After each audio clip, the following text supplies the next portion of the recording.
Baiklah, sebelum kita mulai kajian hari ini, saya ingin menyapa guru kita yang sudah hadir bersama kita. Assalamualaikum Ustadz. Juga ibu-ibu yang sudah bergabung, dan semoga teman-teman kita yang saat ini belum bergabung, Allah mudahkan untuk bergabung saat ini di kajian kita, dan yang sedang sakit, semoga Allah berikan kesabaran, Allah angkat penyakitnya, dan digugurkan dosa-dosanya. Baik, teman-teman yang belum hadir karena ada urusan, semoga Allah mudahkan semua hajatnya. Bismillahirrahmanirrahim. Alhamdulillahirabbil alamin. Alhamdulillahilladzi hadana li hadza wa ma kunna linahtadiya laula an hadanallah. Laqad ja'at rasulu rabbina bil haqq wa nudu an tilkumul jannah uristumuha bima kuntum ta'malun. Alhamdulillah. Segala puji bagi Allah yang telah memberikan berbagai banyak nikmat kepada kita, di antara nikmat iman, nikmat sehat, walafiat, serta nikmat waktu luang, sehingga pada pagi hari ini kita dapat berkumpul di majelis ilmu yang insya Allah penuh barokah ini. Semoga sebagaimana Allah kumpulkan kita di majelis ilmu pada pagi hari ini, seperti inilah pula kelak akan Allah kumpulkan kita di surganya nanti. Amin, Allahumma amin. Salawat dan taslim semoga senantiasa kepada uswatun hasanah kita Nabi besar Muhammad SAW beserta seluruh keluarga dan para sahabatnya. Semoga dengan banyaknya bersalawat kelak kita dan anak keturunan kita termasuk golongan orang-orang yang berada di bawah panji-panji beliau. Amin ya rabbal alamin. Baiklah, untuk menambah keberkahan kajian kita pada pagi hari ini, marilah kita awali dengan mendengarkan lantunan ayat suci Al-Quran yang akan dibacakan oleh Mbak Sari Rahman dan Sari Tilawah oleh Mbak Susi. Kepada Mbak Sari dan Mbak Lucy, saya persilahkan.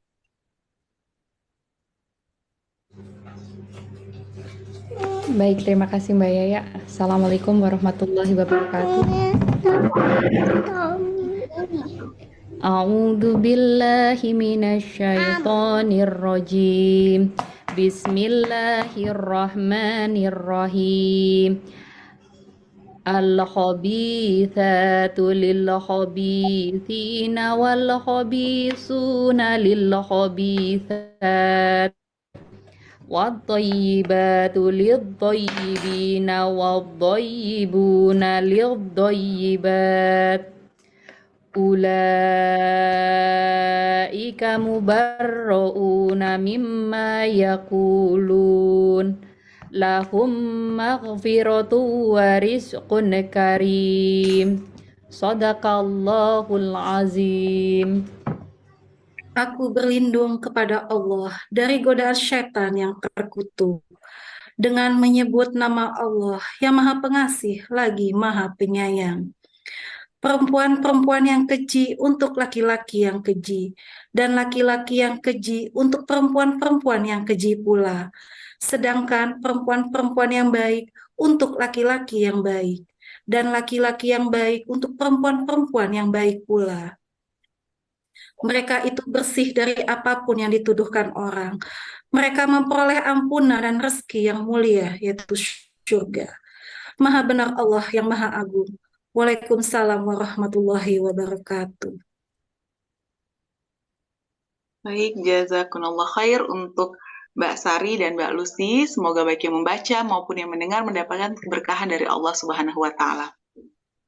Baiklah, sebelum kita memulai ke acara inti, yaitu pemaparan materi oleh guru kita Ustadz Ahmad Zubairin, saya akan memberikan sedikit informasi. Sebagaimana kita ketahui bersama bahwa saat ini saudara-saudara kita di Turki dan sekitarnya sedang diuji oleh Allah dengan musibah gempa bumi. Oleh karena itu, kami dari pihak Azhari Lebak Bulus Jakarta membuka donasi peduli korban gempa Turki dan sekitarnya. Untuk info rekening donasi, sebagaimana info rekening donasi untuk kajian bisa dicek di kolom chat dan juga sedang yang di-share oleh panitia. Terima kasih.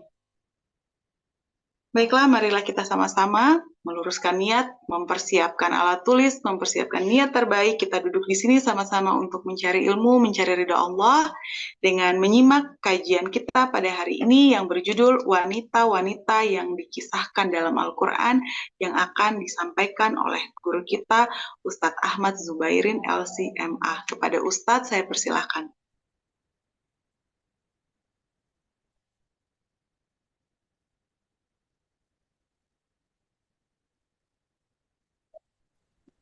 Baik, Bismillahirrahmanirrahim. Assalamualaikum warahmatullahi wabarakatuh. Waalaikumsalam warahmatullahi wabarakatuh. Innal hamdalillah nahmaduhu wa nasta'inuhu wa nastaghfiruh wa na'udzu billahi min syururi anfusina wa min sayyiati a'malina. May yahdihillahu fala mudhillalah wa may yudlilhu fala hadiyalah. Asyhadu an la ilaha illallah wa asyhadu anna Muhammadan abduhu wa rasuluh la nabiyya ba'dah. Alhamdulillah, jamaah kajian pengajian komite Azhari Islamic School yang insya Allah dirahmati oleh Allah Subhanahu wa Ta'ala. Pertama-tama, marilah kita panjatkan puja dan puji syukur kehadirat Allah Subhanahu wa Ta'ala atas segala nikmat dan inayahnya, hidayahnya, kesehatan, sehingga kita dapat mengikuti kajian virtual. Salawat beserta salam semoga selalu tercurah kepada Nabi kita Muhammad Sallallahu Alaihi Wasallam. Ibu-ibu jamaah kajian yang insya Allah dirahmati oleh Allah, izinkan saya mungkin akan share screen dulu Ibu, karena ada beberapa slide yang sepertinya belum diizinkan.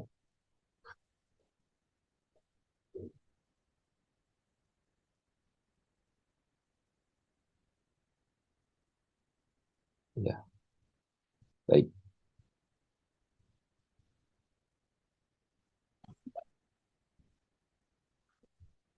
Ya.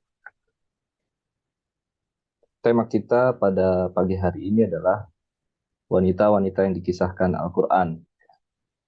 Sebetulnya ada dua hal yang ingin kita kaji di pagi hari ini, yaitu yang pertama adalah wanita-wanita dalam Al-Quran. Bagaimana kemudian Al-Quran itu menganggap wanita, apakah benar seperti yang dituduhkan sebagian kalangan bahwa Al-Quran itu tidak perhatian terhadap wanita-wanita muslimah atau justru sebaliknya. Itu yang pertama. Yang kedua nanti yang akan kita kaji juga adalah terkait dengan kisah dalam Al-Quran. Dalam kisah dalam Al-Quran ini juga nanti akan banyak sekali tuduhan-tuduhan yang mengatakan bahwa apakah benar kisah-kisah dalam Al-Quran itu realita atau tidak, terjadi atau tidak. Nanti kemudian muncul beberapa banyak pendapat dan teori ya terkait dengan kisah dalam Al-Quran. Nah, dua variabel itu menurut saya yang nanti akan kita coba lihat dengan melalui beberapa kisah-kisah. Di sini saya akan menceritakan 5 kisah. Ya. 4 kisah itu adalah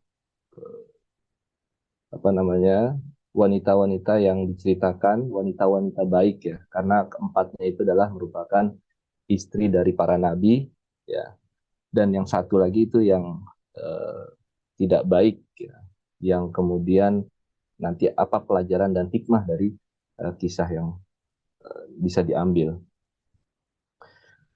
Nah, untuk menyingkat waktu, kita akan masuk ke kisah yang pertama, ya, yaitu dari seorang wanita yang bernama Ibunda Maimunah binti Harits. Ya. Beliau adalah istri dari baginda Nabi Muhammad SAW. Wanita ini sangat istimewa, dan Al-Quran sendiri itu menyebutkan secara langsung di dalam di antara beberapa ayatnya, di antaranya adalah A'udzu billahi minasyaitonir rajim.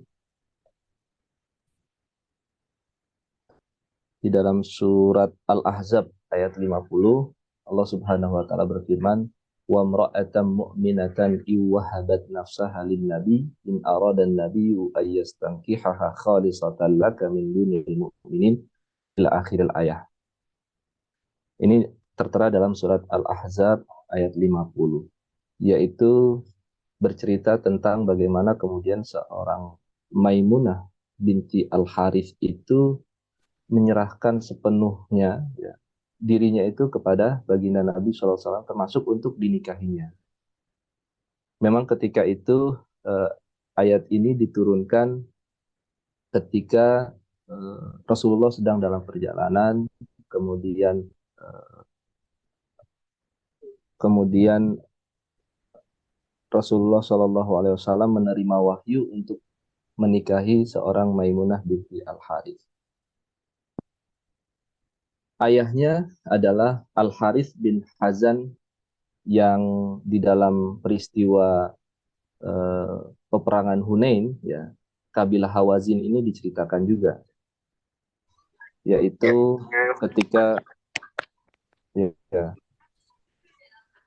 ketika laqad nasarakumullahu fi mawatina katsiratan wa yawma Hunain id a'jabatkum kasratuhum falam tughni ankum syai'a wa daqat alaikumul ardu bima rahubat summa wallaitum mudbirin. Jadi ayahnya itu merupakan salah satu dari kabilah Hawazin. Artinya ini adalah mertuanya Rasulullah SAW. Sesungguhnya Allah telah menolong kamu, hai para mukminin, di peperangan yang banyak. Dan ingatlah peperangan Hunain, yaitu di waktu kamu menjadi congkak karena banyaknya jumlahmu, maka jumlah yang banyak itu tidak memberi manfaat kepadamu sedikit pun. Dan bumi yang luas itu telah terasa sempit olehmu, kemudian kamu lari ke belakang dengan bercerai-berai. Berbicara tentang peperangan yang dilalui oleh Nabi, ya, ini juga kita mungkin banyak mendengar tuduhan-tuduhan, ya, bahwa Islam itu disebarkan dengan kekerasan, dengan peperangan.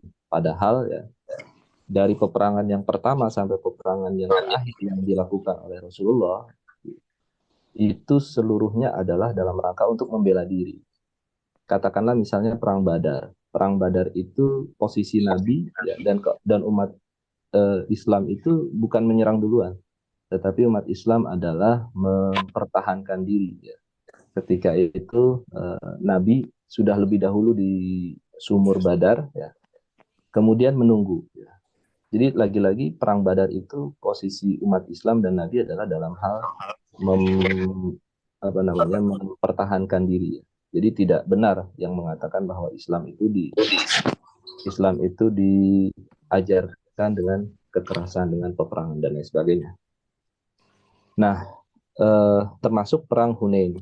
Ya, dalam Perang Hunain ini, ya, awalnya kaum muslimin itu kemudian banyak jumlahnya, kemudian merasa di atas angin, akan tetapi kemudian banyak yang kocar-kacir, ya, pasukan muslimin karena tidak mengikuti apa yang diperintahkan oleh Nabi SAW. Nah, kabilah Hawazin itu adalah asal muasal dari ayahnya Ibunda Maimunah binti Al-Harith. Maimunah binti Al-Harith nama aslinya adalah Barroh. Ibunya namanya Hindun binti Auf. Nah, dua saudarinya itu dinikahi oleh paman-pamannya Nabi. Yang pertama adalah Abbas bin Abdul Muttalib dan yang kedua adalah Hamzah bin Abdul Muttalib. Nah, jadi dulu mungkin masih tidak ada larangan menikahi saudara kerabat, ya. Ya, karena kan kalau melihat silsilah kekerabatan ini, berarti Nabi ini masih istri Nabi ini, Maimunah binti Al-Harith ini berarti masih kerabat sesungguhnya dengan Rasulullah SAW.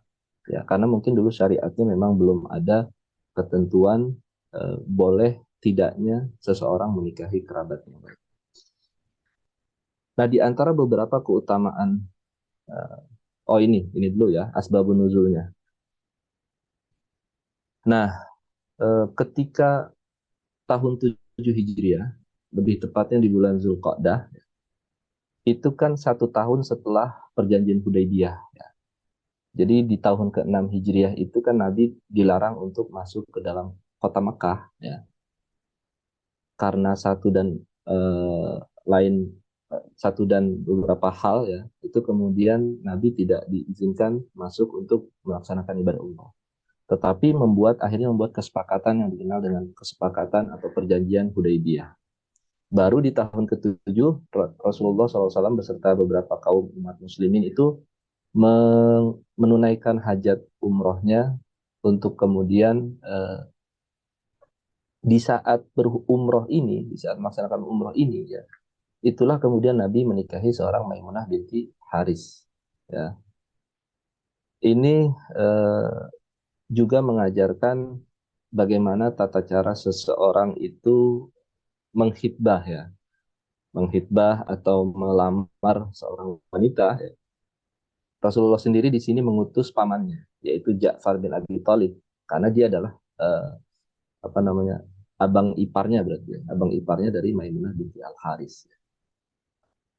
Sedangkan Maimunah sendiri itu diwakili, ya, lebih mempercayakan kepada saudari kandungnya, yaitu Ummul Fadil.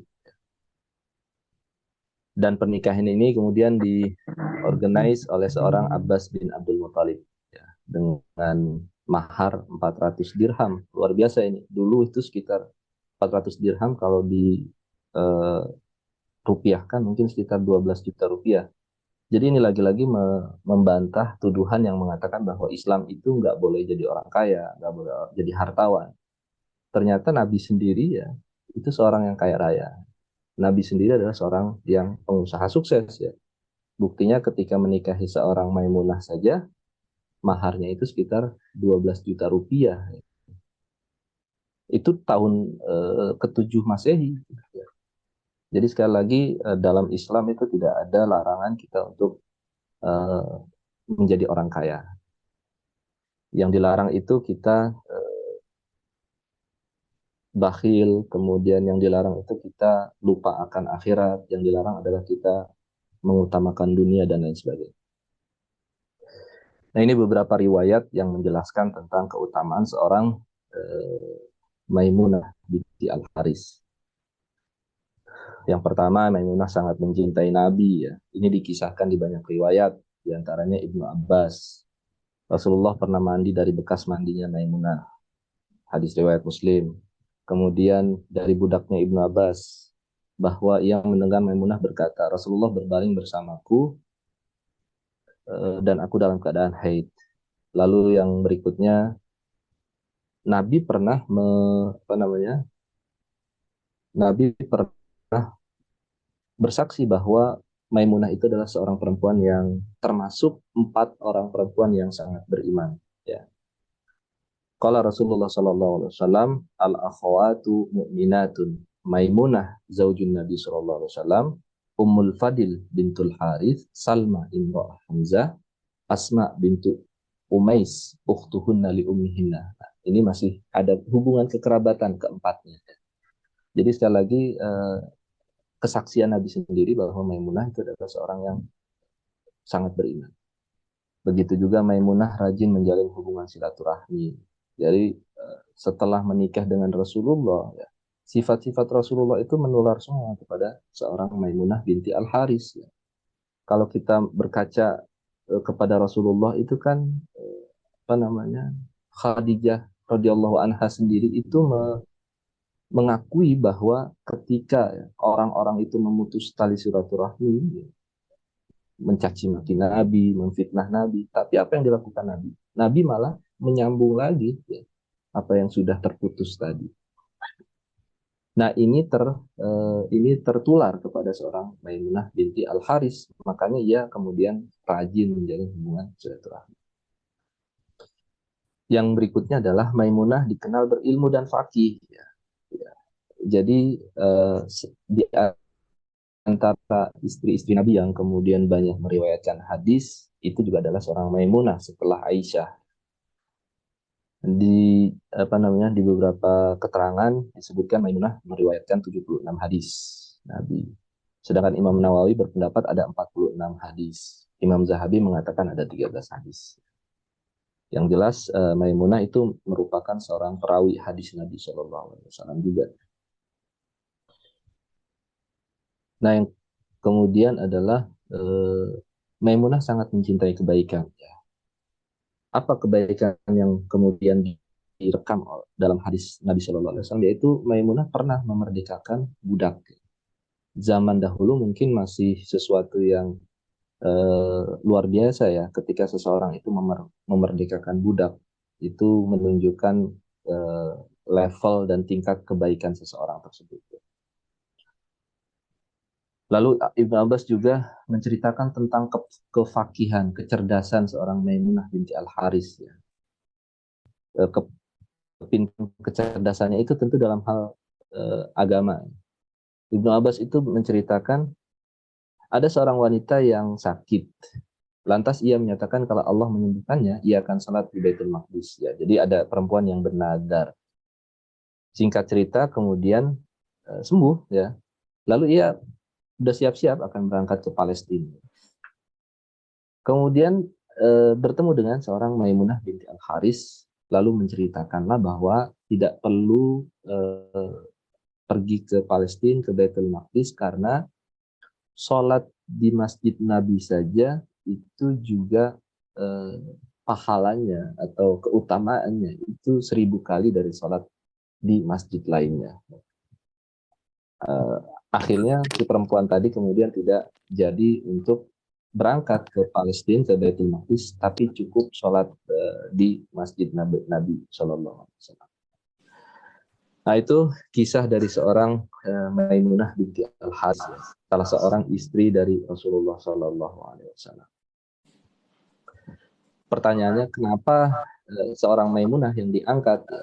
Sebetulnya berbicara tentang kisah dalam Al-Quran, ya. Itu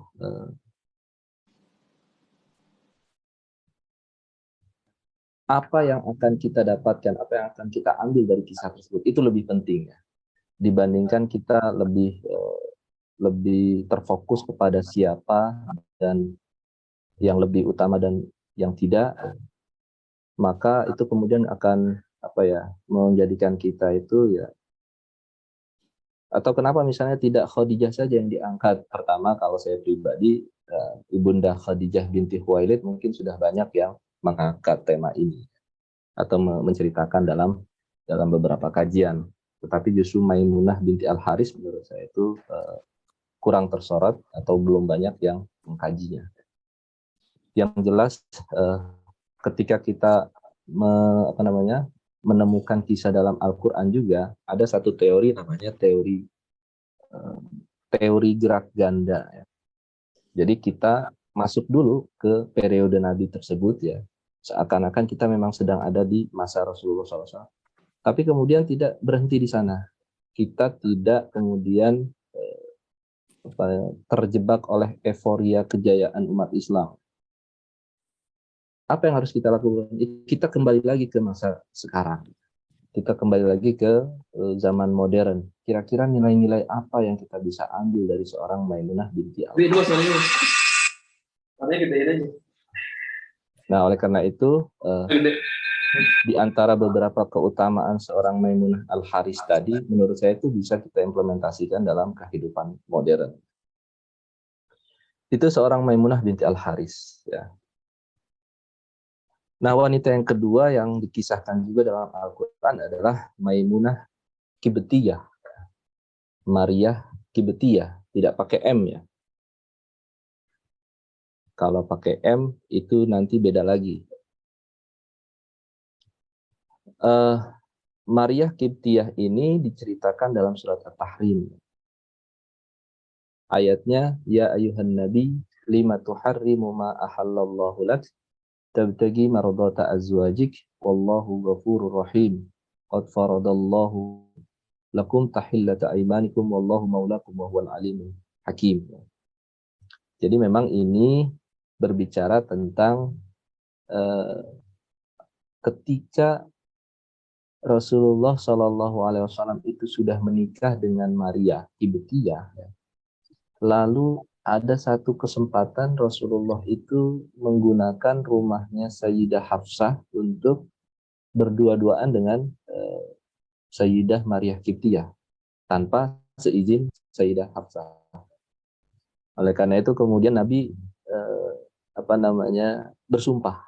Nabi bersumpah, sumpahnya itu ala tardaina an uharrimaha fala uqribaha qalat bala faharramaha wa qala la tadhkuri dzalika li ahad fadzakartuhu li Aisyah ma azharahu Allah alaihi. Jadi kisahnya itu ketika ketahuan Rasulullah itu berdua-duaan dengan Sayyidah Maryah Qibtiyah di rumah Sayyidah Hafsah, Nabi bersumpah kepada Sayyidah Hafsah, wahai Hafsah, aku bersumpah, aku di sini dengan Maria ini nggak ngapa-ngapain, dan aku bersumpah nanti sepanjang hari ini aku nggak ngapa-ngapain dengan Sayyidah Hafsah. Tapi dengan syarat, kata Nabi, jangan ceritakan ini kepada yang lain, pada istri-istri yang lain. Nah ternyata Sayyidah Hafsah itu menceritakan kepada Sayyidah Aisyah. Nah kemudian Allah menegur apa yang Rasulullah lakukan dengan surat At-Tahrim tadi, bahwa hai Nabi, mengapa kamu mengharamkan apa yang Allah halalkan bagimu? Kamu mencari kesenangan hati istri-istrimu, dan Allah Maha Pengampun lagi Maha Penyayang. Jadi di situ Rasulullah itu ditegur ya. Di surat At-Tahrim ini Rasulullah itu ditegur oleh Allah tidak boleh sembarangan. Yang memang halal itu halal, yang memang haram itu selevel Nabi ya. Itu selevel Nabi, apalagi kita ya manusia biasa umatnya yang tidak memiliki keistimewaan apa-apa di mata Allah, tentu kita akan lebih waspada lagi, harus lebih hati-hati lagi. Rasulullah saja ketika mengharamkan sesuatu yang halal atau menghalalkan sesuatu yang haram tanpa ada perizinan dari Allah ya, itu langsung ditegur, apalagi kita Ceramah sebagai banyak, mah mau bikin ceramah banyak. Baik. Nah, sekarang kita memotret dulu siapa itu Maryah binti atau Maryah Qibtiyah. Nama lengkapnya Maryah binti Syamma'un ya, dilahirkan di Mesir ya. Ayahnya berasal dari Qibti. Ibunya adalah penganut agama Masihi Romawi. Nah, setelah dewasa bersama saudari perempuannya namanya Sirin, Maryah itu kerja di kerajaan Mukaukis, gubernur ketika itu. Ya. Gubernur Mukaukis itu adalah seorang gubernur Mesir ketika itu ya, yang masih dalam masih di bawah komando imperialis Romawi ya, masih kerajaan Romawi ketika itu. Nah, gubernur Mukaukis ini adalah gubernurnya. Nah, Maria itu bekerja di sana ya, stafnya lah. Suatu ketika Nabi mengirim surat kepada Raja Mukaukis ya. Ini diabadikan di dalam Al-Qur'an. Qul ya ahlal kitab ta'alau ila kalimatin sawa bainana wa bainakum alla na'budu illallah wa la nusyrika bihi syai'a wa la yattakhidha ba'duna ba'dan arbaba min dunillah fa in tawallaw faqulu syahadu bi anna muslimun. Intinya suratnya ini sebetulnya ingin mengajak Mukaukis dan rakyat Mesir ketika itu untuk memeluk agama Islam, untuk bersyahadat. Tetapi apa yang terjadi adalah penolakan ya. Tetapi penolakannya seperti kita ketahui dalam sirah nabawiyah ya, ketika beberapa raja atau beberapa yang dikirimi surat oleh Rasulullah itu menolaknya, kan ada yang menolak secara halus dan ada yang menolak secara kasar. Nah, Gubernur Mukaukis ini menolaknya secara halus. Di antara salah satu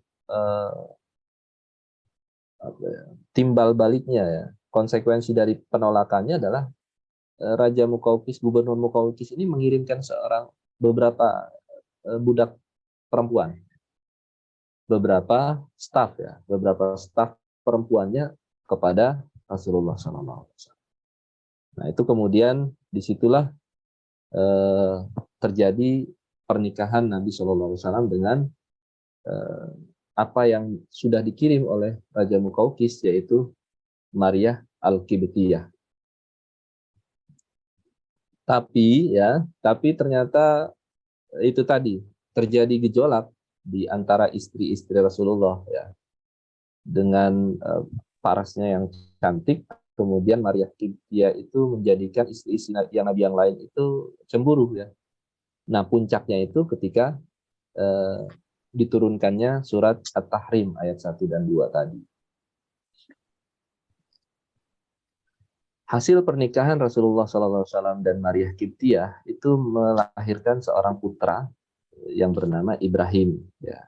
Harapannya ya Rasulullah memberi nama Ibrahim itu supaya minimal bisa mengikuti apa yang sudah Nabi Ibrahim alaihissalam lakukan. Jadi jasa-jasa seorang Nabi Ibrahim, Rasulullah mengharap seperti itu. Jadi mengharapkan keberkahan dari nama seorang Ibrahim alaihissalam. Oke, dua wanita tadi adalah istri dari Nabi Muhammad SAW. Kita melangkah ke wanita yang ketiga yang bernama Yukabid binti Lawi bin Yakub ya. Siapa Yukabid binti Lawi bin Yakub? Ternyata ia adalah ibundanya Nabi Musa alaihissalam. Ibundanya Nabi Musa itu lahir dan tumbuh di Mesir. Dia adalah perempuan yang mulia, nasab dan budi pekertinya mulia. Nah, kemudian dia menikah dengan Imran bin Qahat bin Lawi bin Yakub ya. Nah, bagian mananya ibunda Rasulullah itu dikisahkan dalam Al-Quran, yaitu ada di surat Al-Qasas. Ya. Nah, yang unik dari kisah Nabi Musa ini, ibu-ibu dan para hadirin, para peserta ya kajian, di dalam Al-Quran ya, kisah Nabi Musa itu yang paling banyak berulang. Jadi pengulangan-pengulangan ini ya, kalau menurut Prof. Quraisy Shihab itu adalah untuk sekali lagi meneguhkan dakwahnya Rasul ya, agar Rasulullah SAW itu tidak berkecil hati, justru mengambil pelajaran dari kisahnya Nabi Musa. Ya, artinya Allah itu menceritakan kisah Nabi Musa itu adalah sesuatu yang jadi Nabi Musa itu merasakan mulai dari penindasan, kemudian cemoohan, kemudian siksaan dan lain sebagainya, ya. Sampai kemudian berujung kepada kemenangan Nabi Musa. Nanti akan kita lihat ya bagaimana perjalanan kisah Nabi Musa. Nah yang jelas kisah Nabi yang paling banyak diceritakan di dalam Al-Quran itu diantaranya adalah Nabi Musa alaihissalam. Ya. Di surat Toha ada, Al-Qasas ada, Yunus ada, hampir ya tidak seluruh surat dalam Al-Quran, tetapi selalu ada itu kisah Nabi Musa. Jadi tujuannya, hikmahnya adalah diantaranya itu. Nah, yang pertama adalah di surat Al-Qasas. Wa auhayna ila ummi Musa an ardi'ih fa idza khifti 'alaihi falqihi fil yammi wa la takhafi wa la tahzani inna radduhu ilaiki wa ja'iluhu minal mursalin. Ya ini peristiwa bagaimana ibunda Nabi Musa itu memiliki ide yang visioner ya. Jadi out of the box berpikirnya itu di luar dari, ya mungkin ini juga sudah skenario dari Allah ya. Ini bimbingan dari Allah. Ketika Raja Fir'aun mengultimatum untuk membunuh seluruh bayi laki-laki yang lahir ketika itu ya, maka kepikiran ibunda Nabi Musa ibundanya Nabi Musa untuk menghanyutkan seorang bayi Nabi Musa di sungai. Apa namanya? Dan jadi tidak setiap tahun ya, Fir'aun itu setiap tahun jadi berselang-seling ya, membunuh anak laki-laki atau bayi laki-laki ketika itu berselang-seling ya. Tahun ini adalah tahun dibunuhnya bayi laki-laki. Tahun depan itu tidak. Tahun berikutnya dibunuh lagi. Makanya saudaranya Nabi Musa itu selamat ya. Tidak menjadi apa namanya? Tidak menjadi korban kebiadaban Firaun, tidak. Ya kan ada Nabi Musa kan punya saudara namanya Harun ya. Harun itu selamat karena memang perintahnya itu seperti itu. Di tahun ini dibunuh semua bayi laki-laki. Di tahun depan tidak. Tahun berikutnya dibunuh lagi, tahun depannya tidak. Jadi selang-seling. Nah, Nabi Musa kedapatan tahun itu adalah tahun dibunuhnya semua bayi laki-laki. Tapi dengan pertolongan Allah, disuruhnya Nabi Musa itu dihanyutkan di sungai. Wa asbaha fuadu ummi Musa farigha in kadat la tubdi bihi laula arrabatna ala qalbiha litakuna minal mu'minin. Jadi dihibur ya hatinya oleh Allah Subhanahu wa taala. Apa namanya redaksi yang menunjukkan bahwa Allah itu menjanjikan bahwa garansinya apa bahwa Nabi Musa itu selamat? Ada di akhir ayat ini. Di akhir surat Qasas ayat 7.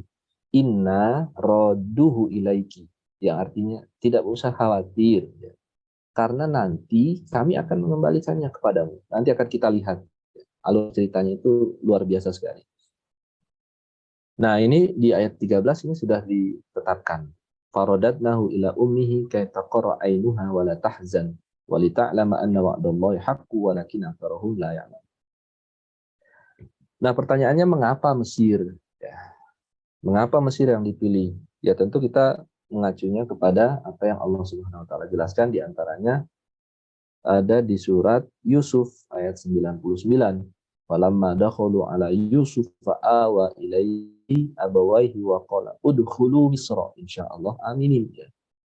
Jadi sekali lagi Mesir itu adalah negeri yang damai, negeri yang aman. Bahkan sampai sekarang ya, beberapa kawan-kawan mahasiswa itu banyak yang kemudian pergi ke Mesir ya, karena memang ya kondusif ya, sangat mendukung untuk menuntut ilmu, kuliah, belajar di sana. Ya semoga anak-anak kita, siswa-siswa Azhari nanti ada yang kemudian melanjutkan studinya di Mesir ya, atau minimal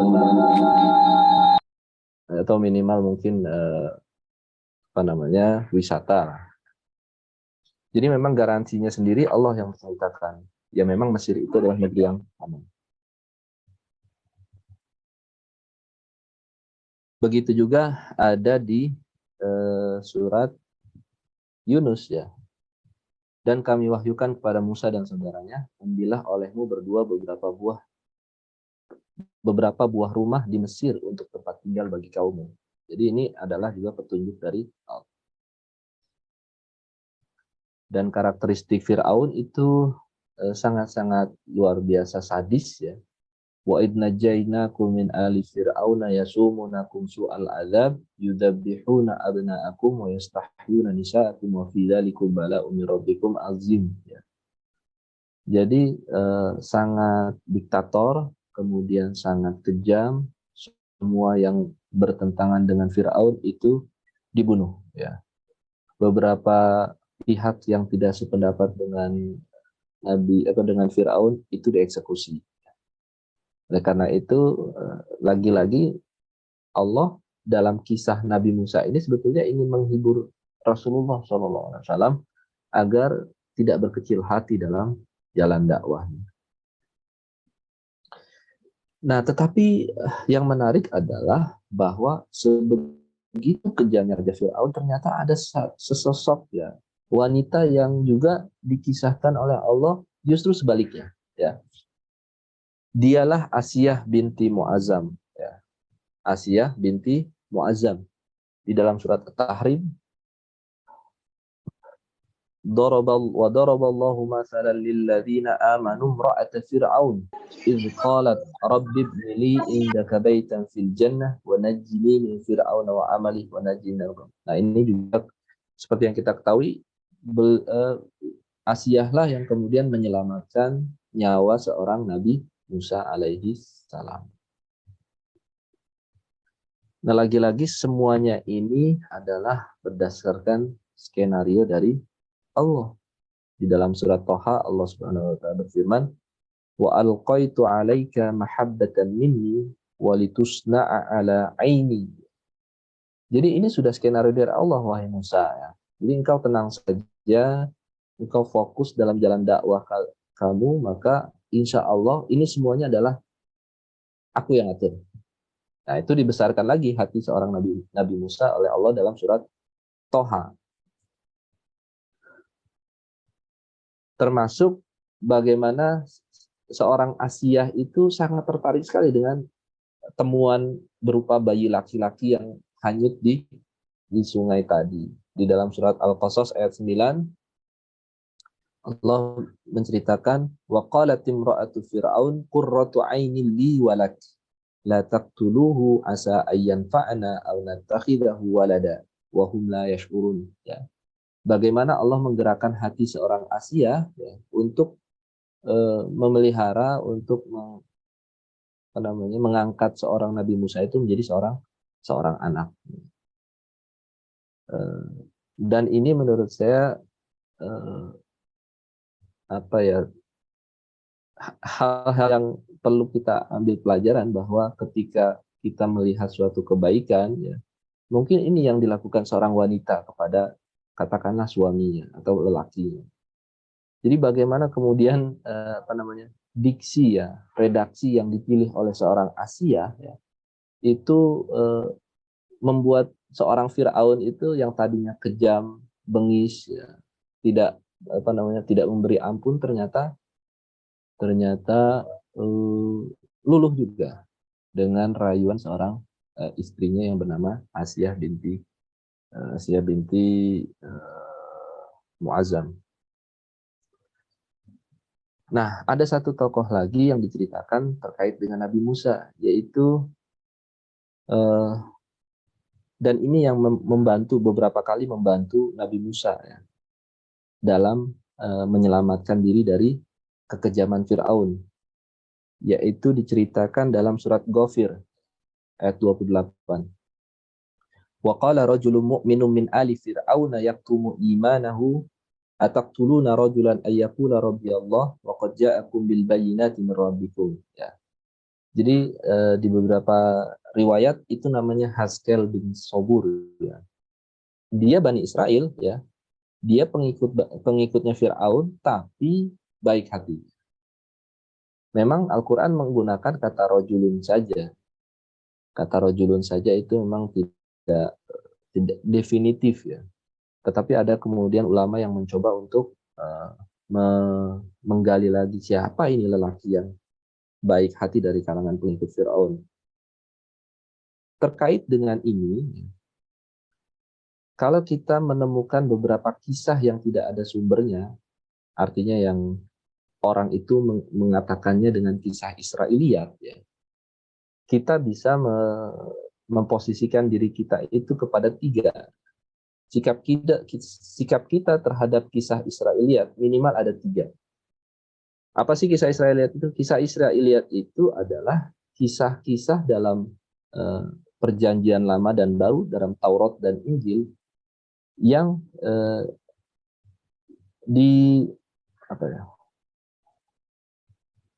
yang dipakai, yang dipinjam untuk membaca kisah-kisah dalam Al-Quran. Itu namanya kisah Israiliyat. Dalam hal ini, setidaknya ada tiga sikap kita. Pertama, ketika kisah Israiliyat itu bertentangan dengan Islam, ya, dengan keyakinan, dengan syariat, maka sudah pasti kisah itu kita tolak, ya. Kita tolak. Contohnya apa?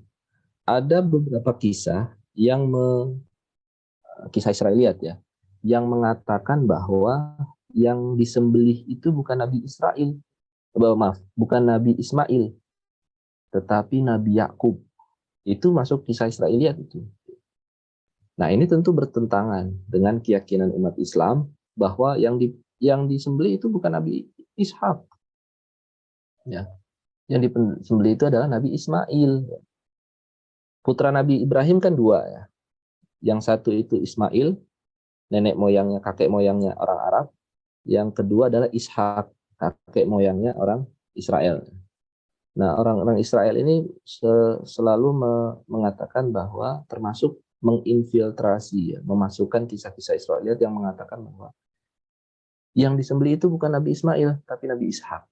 Nah, ini kisah Israeliat yang tertolak karena bertentangan dengan keyakinan umat Islam.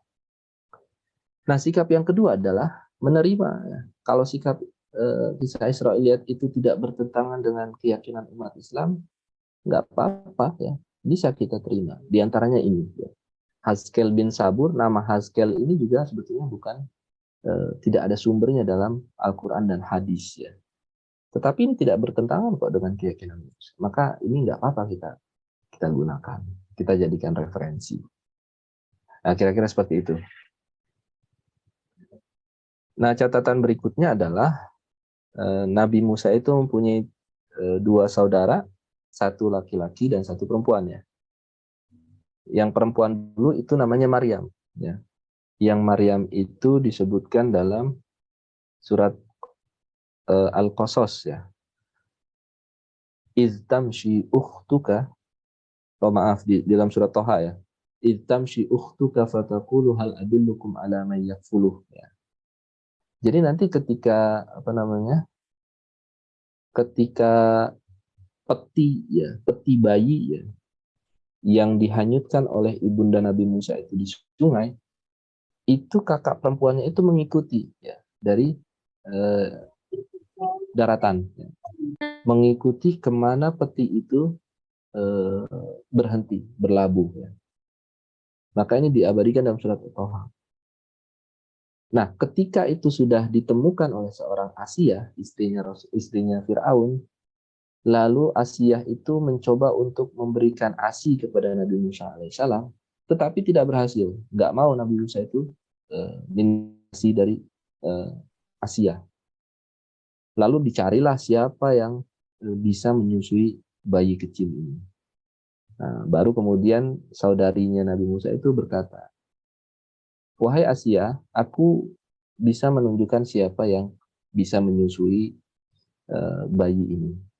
Ya, itu diabadikan dalam surat Toha. Lalu akhirnya kemudian ibunda Nabi Musa itulah yang dipilih oleh seorang Asiyah, istrinya Fir'aun, untuk menyusui baginda Nabi Musa alaihissalam. Jadi lagi-lagi betul janji Allah nanti akan dikembalikan kok, wahai ibunda, bayi Nabi Musa itu akan dikembalikan kepada engkau. Nah, yang kedua adalah saudaranya Nabi Musa namanya Harun. Nah, ini juga yang kemudian nanti menjadi Rasul juga, Nabi. Apa ininya dalilnya? Dalilnya dia adalah Nabi Harun, yaitu di surat Toha ayat 47. Ya. Fa'tiyahu faqula inna rasula rabbika fa'arsil ma'ana bani Israila wa la tu'adzib. Qad ji'naka bi ayatin min rabbik wassalamu ala man ittaba'al huda. Jadi adik kakak ini kemudian menjadi nabi dan rasul ya. Nabi Musa dan Nabi Harun. Di beberapa ada satu ayat yang mengisahkan bahwa ketika Nabi Musa itu kecil ya, tidak sengaja lidahnya itu terkena bara api. Makanya kemudian Nabi Musa itu kemudian dalam melafalkan itu terdengar seperti kalau kita mungkin mempunyai cadel ya. Makanya kemudian ketika berdakwah Nabi Musa itu selalu mengandalkan Nabi Harun alaihissalam Karena Nabi Harun itu lebih fasih ya, afsahu minni lisanan. Ya, apa namanya? Karena memang dikisahkan ketika kecilnya itu terkena bara api lidahnya, sehingga ya cadel. Akan tetapi dengan bantuan Nabi Harun alaihissalam, itu yang menjadi juru bicaranya dalam berdakwah. Hasil dari penelitian bahwa nilai pendidikan adversity quotient ya, yang terkandung dalam kisah Nabi Musa dalam Al-Quran adalah kesabaran, optimisme, pantang menyerah, jiwa yang agung, dan juga jihad. Dan yang terpenting itu visioner ya. Jadi bagaimana kita menjadi seorang ibu, bagaimana seorang orang tua itu kita harus visioner, jauh berpikir ke depan. Jadi masa depan anak kita itu adalah segalanya. Maka dari kisah ini lagi-lagi ibroh atau pelajaran yang bisa kita ambil adalah bagaimana kita menyelamatkan masa depan putra-putri kita. Apa yang sudah kita lakukan dengan menyekolahkan di Azhari, menurut saya itu satu langkah lebih maju ya, untuk menyelamatkan generasi anak kita supaya nanti ketika sudah dewasa, sudah besar, mereka sudah kuat dasar agamanya. Sehingga nanti misalnya ada apa namanya, bertemu dengan dunia yang sudah globalisasi ini, kemudian nilai agama itu sudah terpatri kuat, nilai-nilai Al-Quran itu sudah ada di jiwa anak-anak kita. Demikian wanita yang ketiga. Kita ke wanita yang keempat, yaitu Sofuriyah binti Syuaib. Ya, siapa dia Sofuriyah binti Syuaib? Sebelum kita mengenal lebih jauh, Sofuriyah ini diceritakan di dalam surat Al-Qasas ya, ayat 26 dan 27. Qalat ihdahuma ya abati ista'jir inna khaira man ista'jartal qawiyul amin. Qala inni uridu an unkihaka ihdabnatai hataini ala an ta'jurani samaniya hijaj. Fa in atmamta ashran famin indik wa ma uridu an asyukka alaik satajiduni insyaallah minas salihin ya. Jadi memang ini adalah kisah pernikahan Nabi Musa alaihissalam, yaitu ketika Nabi Musa itu diawali dari kisah Nabi Musa ya. Oke. Nabi Musa kan keluar dari Mesir ya, karena ketika itu terjadi pembunuhan yang tidak sengaja. Nabi Musa tidak sengaja itu membunuh, kemudian akan dilaporkan ke Raja Fir'aun ketika itu. Nah, kemudian lari Nabi Musa lari ke suatu tempat yang dikenal dengan namanya Madian. Nah, di tempat itu Nabi Musa pertama itu bertemu dengan sumber mata air, sumur lah. Nah, di sumber mata air itu Nabi Musa melihat ada dua orang wanita yang sedang mengambil air untuk diberikan kepada hewan ternaknya. Di tengah-tengah kumpulan para penyamun, ya, tanda kutip. Selainnya itu adalah laki-laki semua. Ini kok ada dua wanita ini. Akhirnya Nabi Musa mencoba memberanikan diri untuk membantu. Ya. Karena melihat ini sesuatu yang tidak wajar ini. Akhirnya dibantulah untuk mengambilkan air oleh seorang Nabi Musa alaihissalam. Nah, sesampainya di rumah, dua wanita tadi itu menceritakan kepada ayahnya yang tidak lain adalah Syuaib bin Mikail bin Madian bin Ibrahim. Nah, ini kemudian dikenal dengan Nabi Syuaib. Ya. Nabi Syuaib. Nah, Nabi Syuaib itu juga menjadi nabi dan diutus untuk penduduk Madian memang. Ya. Dan penduduk Aikah. Ya. Ini diceritakan dalam surat Al-A'raf ayat 75 ya.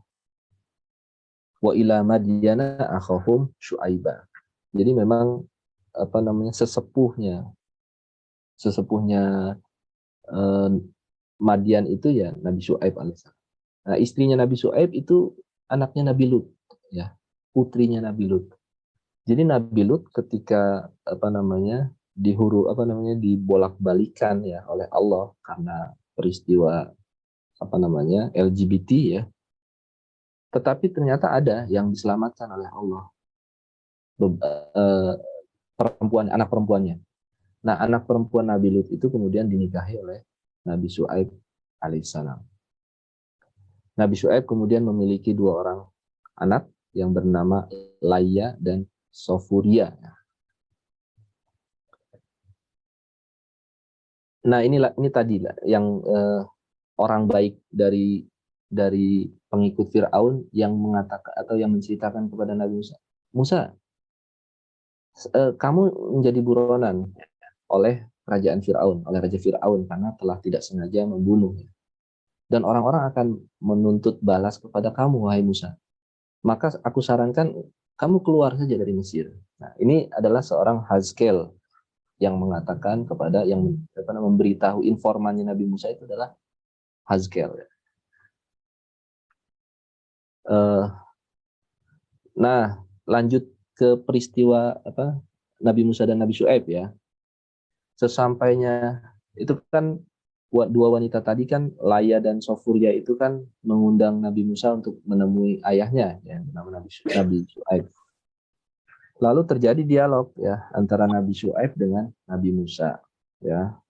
Nabi Syuaib itu lebih dahulu mengeluarkan seluruh makanan yang enak-enak dan lezat ya kepada Nabi Musa. Tetapi apa yang dikatakan oleh Nabi Musa?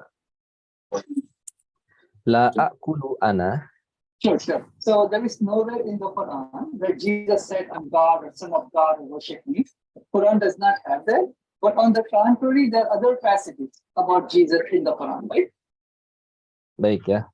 Kata Nabi Musa, la aqulu min hadha ta'am inna ahla baitin la nabi udain dinana bimil'il ardi dhahaban. Ini luar biasa sederhananya sekali Nabi Musa. Kata Nabi Musa, aku menolong putri engkau wahai Bapak tidak untuk mencari makan, untuk tidak mencari rezeki, karena kami tidak menjual agama kami, bahkan dengan tumpukan emas sekali.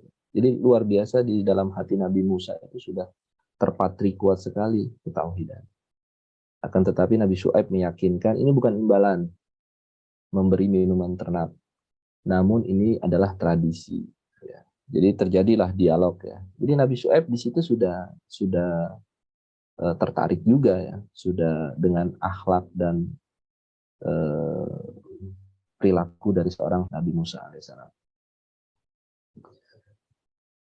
Nah, singkat cerita kemudian dinikahkanlah ya oleh Nabi Syuaib salah seorang putrinya yang bernama Sofuria.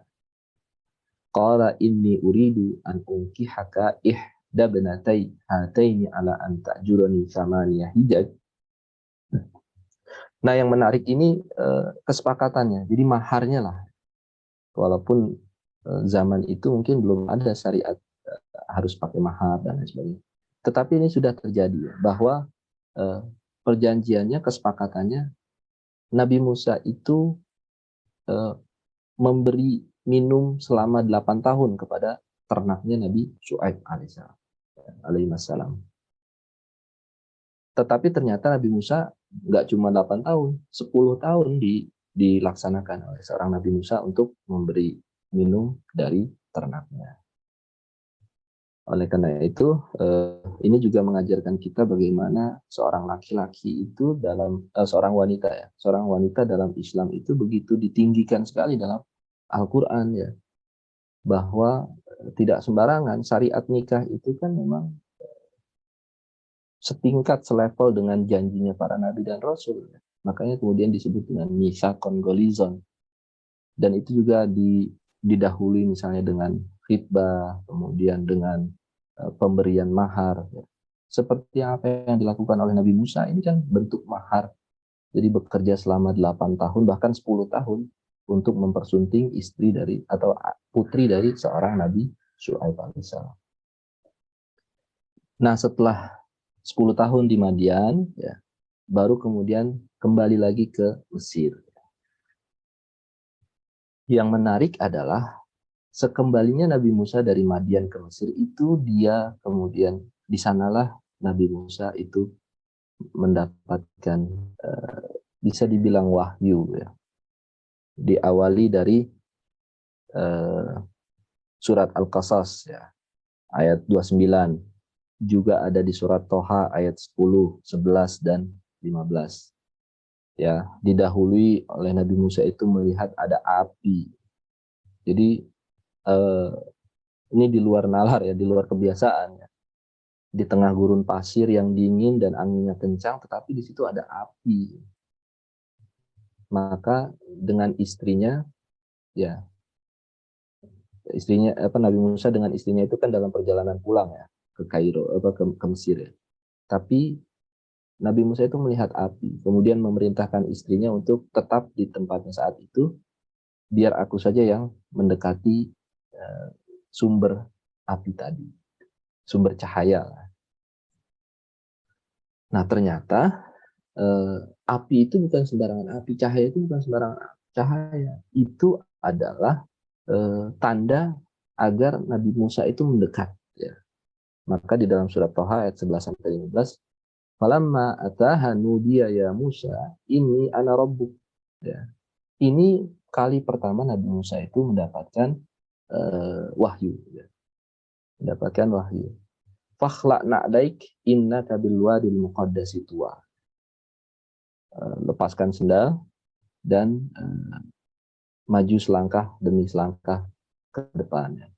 Wa anakhtartuka fastami' lima yuha. Aku memang sudah memilih engkau, wahai Musa. Innani anallah la ilaha illa ana fa'budni. Ini misinya itu adalah mengesahkan Tuhan. Wa aqimis sholata lidzikri, mendirikan salat. Inna sholata atiyatun akad ukhfiha litujza kullu nafsin bima tas'a. Guru-guru yang dari Kairo itu sebagian besar sudah ke sini ya. Jadi memang Bukit Sinai itu kemudian menjadi saksi bagaimana Nabi Musa itu mendapatkan wahyu. Walaupun tidak kuat ya, Nabi Musa, bahkan tidak hanya Nabi Musa, bukit-bukitnya juga tidak kuat ketika Allah hendak menampakkannya. Wujudnya itu nggak kuat ya. Ya. Bahkan ada yang mengatakan sampai pingsan Nabi Musa. Saking luar biasanya Allah. Nah, oleh karena itu dari sinilah kemudian misi itu dimulai. Apa sebetulnya misinya Nabi Musa? Misinya adalah idhab ila fir'auna innahu tagha. Ya. Misinya adalah menghentikan kekejaman, kesombongan Fir'aun. Ya. Faqula lahu qawlan layyina. Qawlan layyina ini menjadi kata kunci ya, bahwa dalam berdakwah itu tidak benar ustadz-ustadz ya, atau ustazah-ustazah itu berdakwah dengan nada-nada yang provokatif ya, nada-nada yang dekonstruktif ya, tapi justru sebaliknya ya. Qaulan layyinan ini diartikan kata yang bijak, kata yang bijak ya, bahwa beragama itu adalah yang seimbang antara dunia dan akhirat, bahwa Allah itu hanya satu ya, bahwa syariat-syariat Allah itu diantaranya mendirikan sholat, membayar zakat. Nah, misi kenabian itu dimulai. Tapi terjadi dialog ya. Fir'aun nggak terima. Sebelum Fir'aun itu menolak, Musa berkata, apakah engkau ingin terus menikmati kekuatanmu, kekayaanmu, kecukupan makan dan minummu? Dan jika engkau mati lalu masuk surga. Namun dengan syarat engkau beriman kepada Allah yang Maha Esa dan mempercayaiku sebagai Nabi. Ini kalimat yang digunakan Nabi Musa ketika bertemu dengan Fir'aun. Jadi mengajak kepada ketauhidan dengan dengan balasan surga ya, dengan iming-iming surga yang Allah Subhanahu wa taala sampaikan melalui seorang Nabi Musa. Tetapi mau dikata apa? Ternyata yang terjadi adalah penentangan dari Firaun, ya, malah semakin menjadi-jadi. Kata Firaun, ana rabbukumul a'la. Enggak, saya enggak percaya engkau.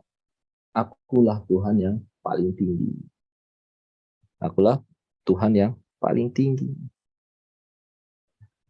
Akan tetapi sebagaimana karakteristik para nabi dan rasul adalah keteguhan hati. Walaupun ditolak berkali-kali ya oleh yang didakwahinya, tetapi Nabi Musa tidak berkecil hati. Ia tetap pada tekadnya. Karena di dalam Al-Quran sendiri itu dijelaskan bahwa ya memang seorang dai itu tidak boleh juga kemudian untuk patah arang, ya, patah semangat, justru sebaliknya. Lalu memerintahkan para penyihir, para ahli sihirnya untuk kemudian mengalahkan seorang Nabi Musa alaihissalam. Faqala lil mala'i haulahu inna hadha lasahirun alim yuridu an yukhrijakum min ardikum bisihrihi. Fir'aun kemudian memprovokasi bahwa wahai para ahli sihir, ini ada orang yang mengaku-ngaku bisa lebih canggih lagi sihirnya dari kalian. Maka lawanlah ia. Ya, itu instruksi Fir'aun kepada para ahli sihirnya kepada Nabi Musa.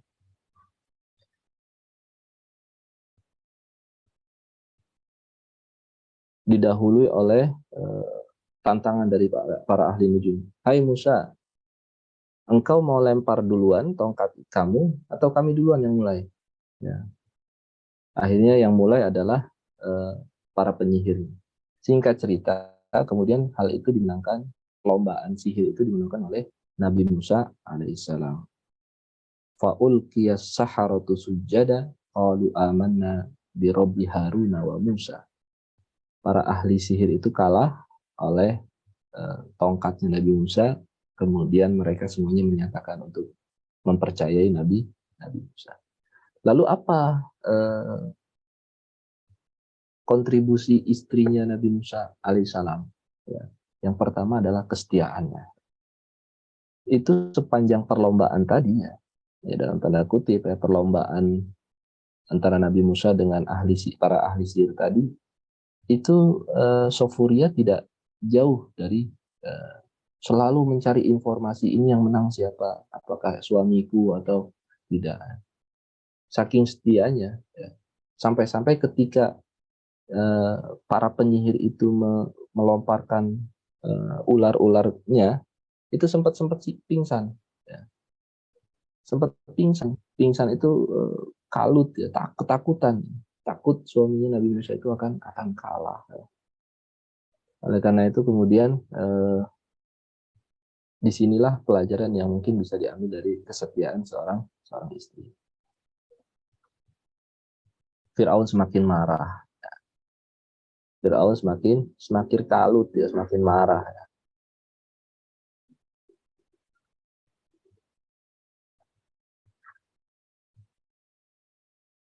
Nah, yang di akhir adalah bahwa sepeninggalan Nabi Musa, istrinya yaitu Sofuria itu menghabiskan masa tuanya, sisa-sisa hidupnya menjadi seorang dai, seorang ustazah, ya, penyeru kepada kebaikan. Ya.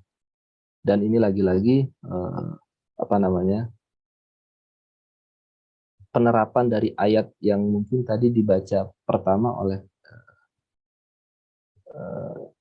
Qari'ah, ya, yang mengatakan bahwa ya perempuan baik itu nanti untuk suami yang baik. Kalau suaminya ustadz, ya bisa jadi istrinya juga menjadi ustazah. Nah, seperti apa yang dicontohkan oleh Sofuria, itu di akhir kemudian dia menjadi seorang dai, seorang penyeru kebaikan. Nah, itu keempat wanita baik yang diceritakan dalam Al-Quran. Yang terakhir mungkin adalah ini yang mungkin kalau dalam sinetron mungkin perannya antagonis ini. Ayatnya adalah di dalam surat Al-Lahab, ya, yaitu Tabbat yada abi lahab wa tab ma agna anhu maluhu wa ma kasab sayasla naran dzata lahab wa imra'atuhu hammalatal hatab fi jidha hablum min masad. Siapa dia? Dia adalah Arwa binti Harb bin Abi Sufyan, yang tidak lain adalah istri dari Abu Lahab. Julukannya adalah Ummu Jamil. Ya. Ummu Jamil adalah istri dari seorang Abdul Uzza bin Abdul Muttalib, masih pamannya Rasulullah sesungguhnya. Ya. Abu Lahab itu adalah masih. Jadi paman Rasulullah itu ada yang pro kepada Rasulullah seperti Abu Talib, ada juga yang kontra seperti Abdul Uzza. Ya. Nah kemudian anaknya Utbah dan Utaibah. Tapi ya peran yang dilakoni oleh seorang Ummu Jamil adalah selalu mewariskan kedengkian, kebencian, dendam, dan lain sebagainya, ya. Bahkan kepada saudaranya sendiri, yaitu Nabi Muhammad Shallallahu Alaihi Wasallam.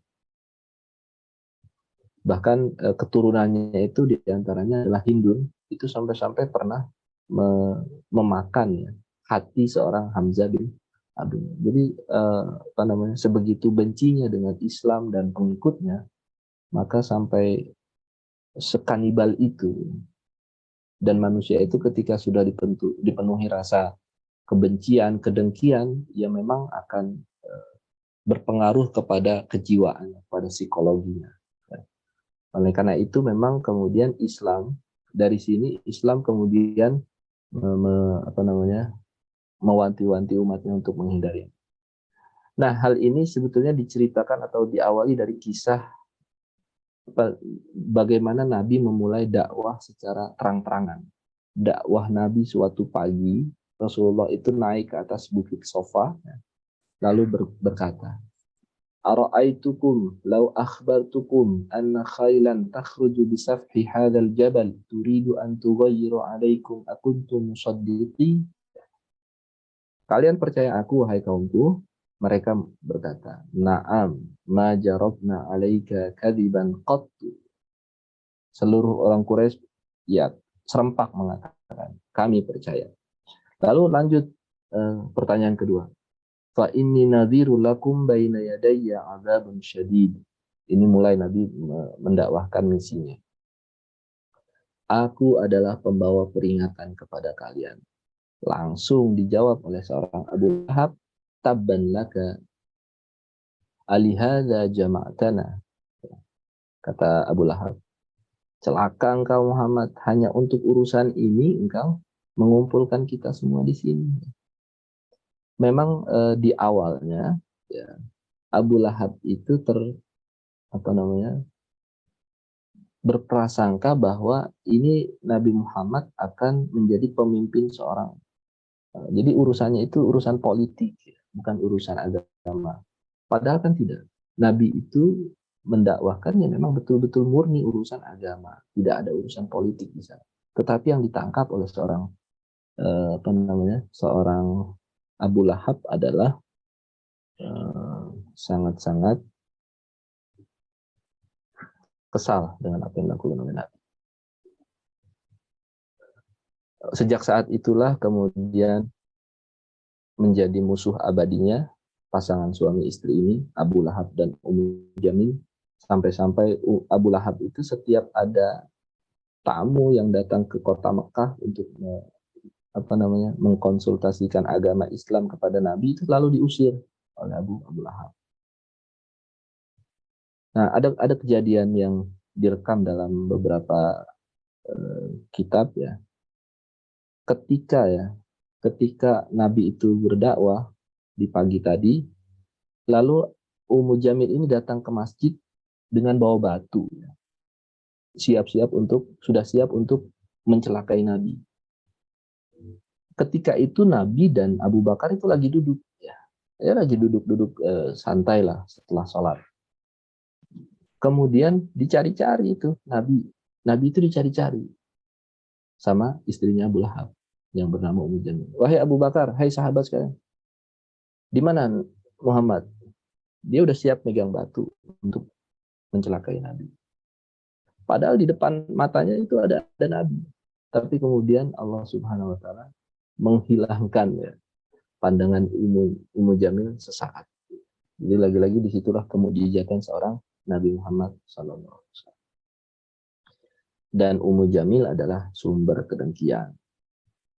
Maka kemudian banyak hadis Nabi yang mewanti-wanti ya, menghindarkan umatnya agar menghindari dari yang namanya adu domba, fitnah, kemudian ghibah dan lain sebagainya. Banyak hadis-hadisnya. Di antaranya an-namimatu ta'kulul hasanat kama ta'kulun naru al-hatab. Lalu ada juga al-wajhaini la yakunu indallahi wajihan. Lalu ada juga la yadkhulul jannata safiku damin wala masya'in binamimah wala tajirin yurba. Baik, kurang lebihnya mungkin itu ya yang bisa saya sampaikan. Jam 11 kurang 5 menit. Jika ada lagi yang mau didiskusikan bisa dibuka mungkin. Baik, jazakallah khair Ustadz atas pemaparannya hari ini, Masya Allah. Sangat baik ya, sangat bagus pemaparan hari ini. Kita jadi sebelumnya hanya tahu Nabi sebelumnya, jadi kita jadi tahu istri Nabi Musa, jadi tahu tentang Arwah bin Harb dan yang lainnya. Baik, untuk menambah pemahaman kita, saya buka sesi tanya jawab. Untuk dua orang penanya pertama, silahkan melalui kolom chat maupun raise hand atau angkat tangan. Silahkan.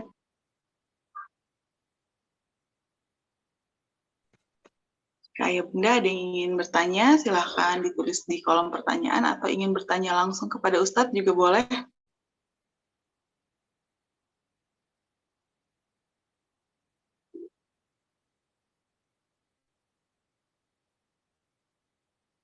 Bahkan kalau belum ada yang bertanya, mungkin Ustadz saya untuk melengkapi catatan tadi, saya ingin bertanya, boleh ya Ustadz ya?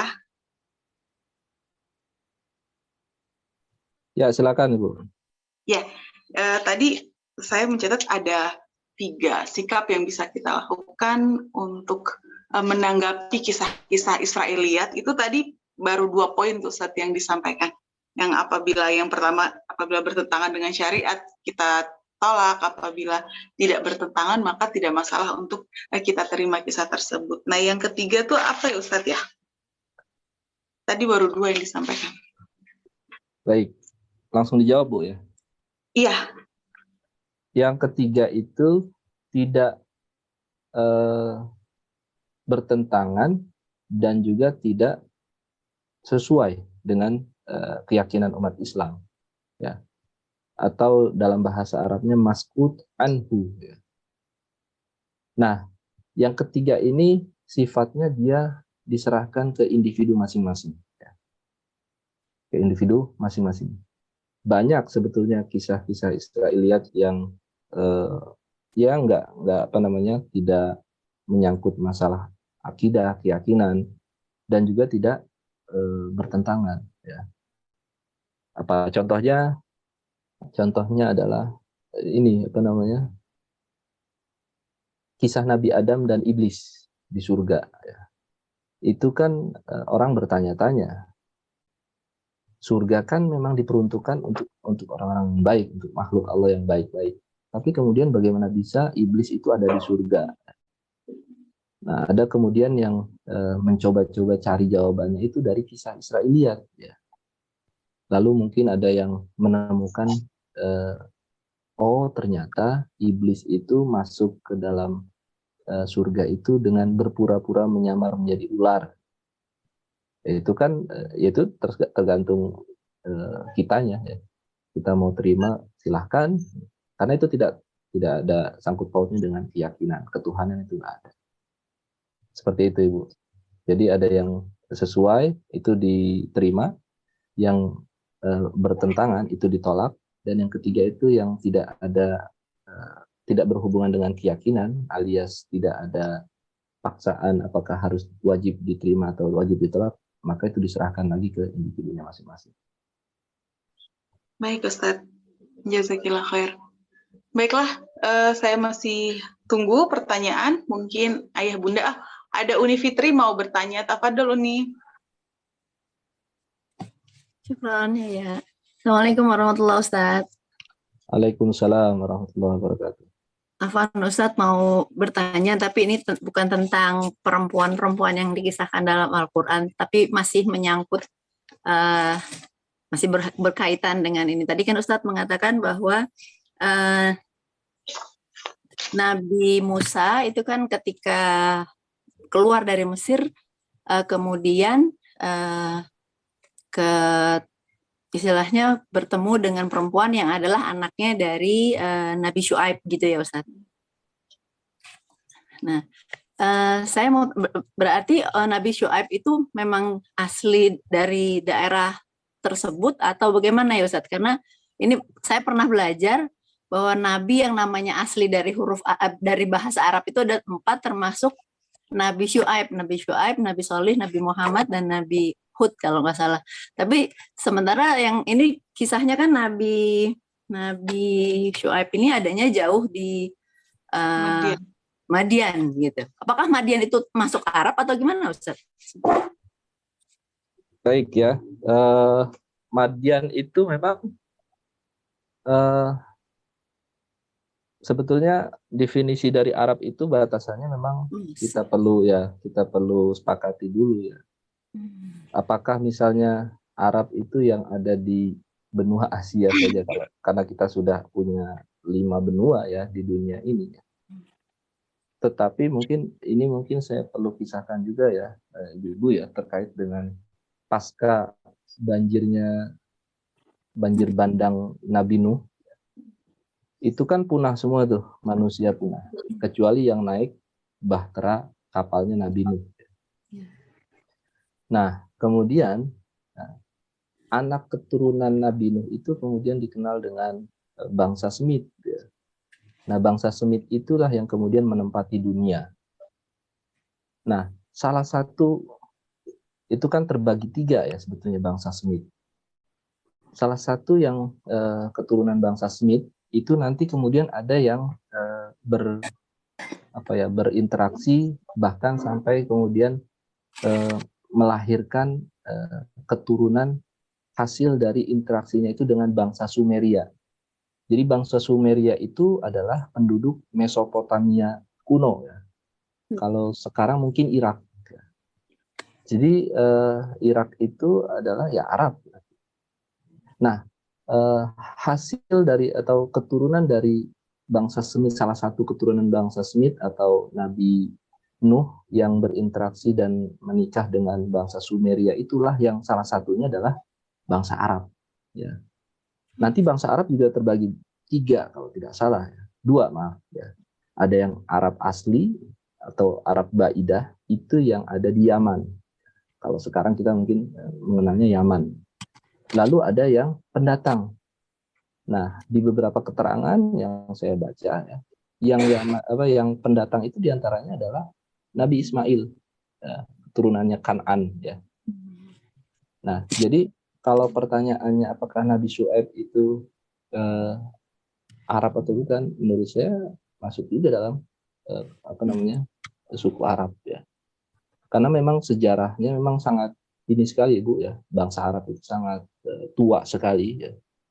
Walaupun mungkin kalau bahasa Arab kunonya itu kan dikenal dengan Syriak ya atau Suryania. Itu yang dipakai di bahasa Injil. Jadi bahasa Injil itu sebetulnya bahasa Arab kuno, Syriak, Suryania. Di beberapa ayat Al-Qur'an itu banyak yang menggunakan atau kata-katanya ada yang tidak hanya bahasa Arab saja, karena rupanya yaitu nyambung gitu. Antara bahasa Arab sekarang dengan bahasa Arab kuno itu masih ada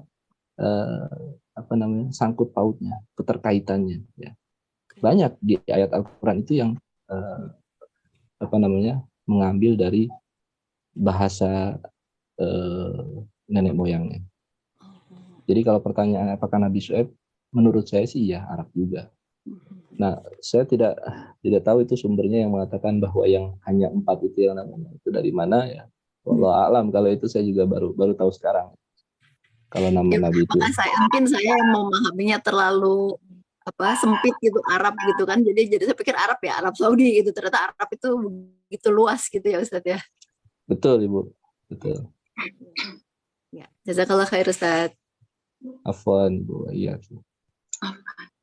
Baik, jazakillah khair untuk Uni yang sudah bertanya dan jazakallah khair juga untuk Ustadz yang sudah menjawab. Berikutnya ada pertanyaan dari Mbak Sari ini Ustadz. Afwan Ustadz, seperti Asiyah istri Fir'aun, jika ada seorang istri yang susah sekali mendapat ridho suami karena suaminya terus mengeluh dengan apa yang dilakukan istrinya, walaupun sudah maksimal yang dilakukan si istri, misal dalam rumah tangga sudah memasak, apa-apa yang dihidangkan istrinya tidak pernah memuaskan suami.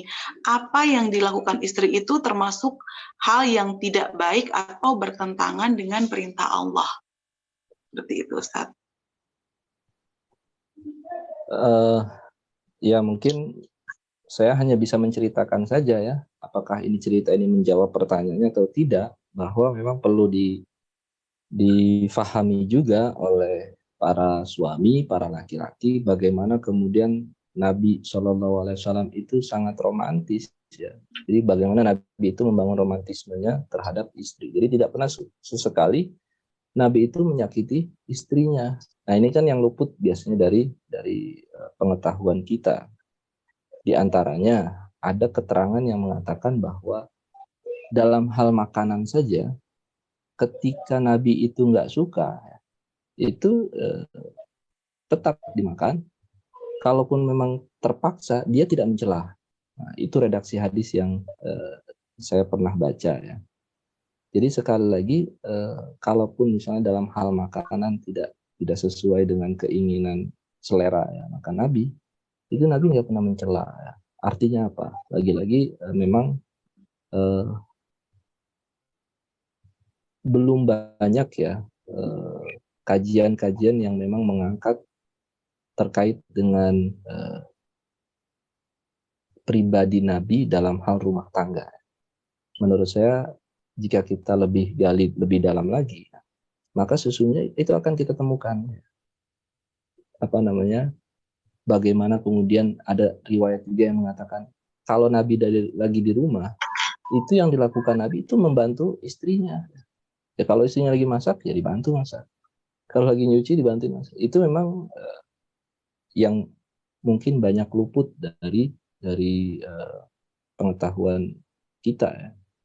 Padahal lagi-lagi ya memang Nabi itu dari hal-hal yang sepele sampai hal-hal urusan besar, mengurus keluarga sampai mengurus negara, itu adalah sesuatu yang menjadi suri tauladan bagi kita. Oleh karena itu perlu juga mungkin yang ngaji bareng suami ya. Kalau tidak dengan Ustadz ya bisa juga di medsos, tapi cari yang memang khusus terkait dengan potret Nabi dalam berumah tangga. Menurut saya itu bagian dari usaha untuk bagaimana kemudian membangun rumah tangga ala Nabi, sehingga nanti kedua belah pihak itu bisa berjalan beriringan ya, sehingga tidak terjadi yang namanya konflik antar keluarga. Seperti itu Ibu. Baik, seperti itu ya, Mbak Sari jawabannya. Mungkin saya tambahkan, bukan tambahkan ya Ustadz, arah pertanyaan Mbak Sari itu mungkin seperti ini, kayak kaitannya dengan Asiyah terhadap Fir'aun. Seperti indikator ridho suami itu seperti apa sih Ustadz? Misalnya istri udah berusaha, contohnya tadi masak, indikatornya seperti apa gitu kita, ya ini akan mendapatkan ridho suami ketika mungkin tingkat kepuasan suami terhadap segala sesuatu itu mungkin nggak seperti istrinya. Jadi saya sudah berusaha, mungkin suami tidak sesuai ekspektasi, tapi untuk mencapai tingkat ridhonya itu seperti apa Ustaz? Iya, kalau merujuk ke ayat tadi memang bahasa atau diksi yang dipilih oleh Asia itu memang yang indah-indah gitu. Jadi memang ya perlu apa namanya. Nah, kalau yang ditanya indikator ya, menurut saya ya tentu yang keduanya itu sampai ke sana. Gitu. Maksudnya kan kalau Asia itu sudah berhasil merayu berarti tingkat rayuannya itu berarti apa namanya ya bisa diterima oleh seorang Firaun. Kira-kira ya kedua belah pihak sih memang harus ketemu dulu ininya.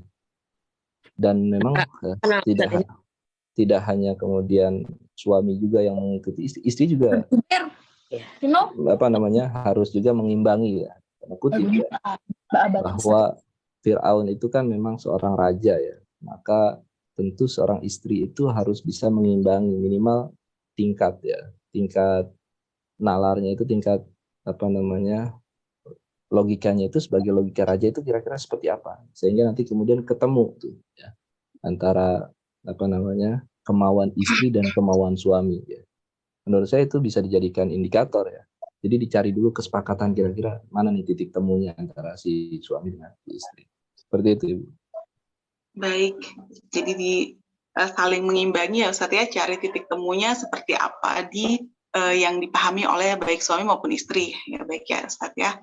Nah, kalau tidak ada yang bertanya lagi, mungkin kita bisa buka sesi kuis Ustaz. Ada lagi kah yang ingin bertanya Ustaz? Kalau tidak ada di kolom chat juga tidak ada pertanyaan lagi, mungkin Ustaz bisa kasih 2 pertanyaan untuk peserta kajian hari ini. Untuk jawabannya apakah di kolom chat juga atau langsung? Boleh, biasanya dulu-duluan nih Ustadz di kolom chat. Oh gitu. Oh ya, lebih mudah menilainya ya. Iya Ustadz. Silakan Baik. Ustadz. Ini saya share screen dulu ya. Apa namanya pertanyaannya supaya nanti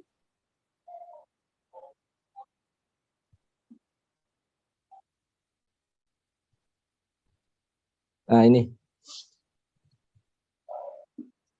siapakah nama saudari perempuan Nabi Musa? Baik, silakan jamaah. Siapakah nama saudari perempuan Nabi Musa? Silakan nih, sepertinya lagi dulu-duluan ngetik nih Ustadz. Kita tunggu sebentar nih. Iya, Maryam, Ibu Iis. Ada juga Mbak Rika, tapi mohon maaf Mbak Rika keduluan Ibu Iis, Maryam. Benar Ustadz, Maryam Ustadz? Ya, betul. Betul, baik. Ibu. Jadi pemenangnya Ibu Iis ya, karena lebih awal mengetiknya, lebih cepat sepertinya. Baik, untuk pertanyaan yang kedua, Ustadz. Ya, pertanyaan berikutnya.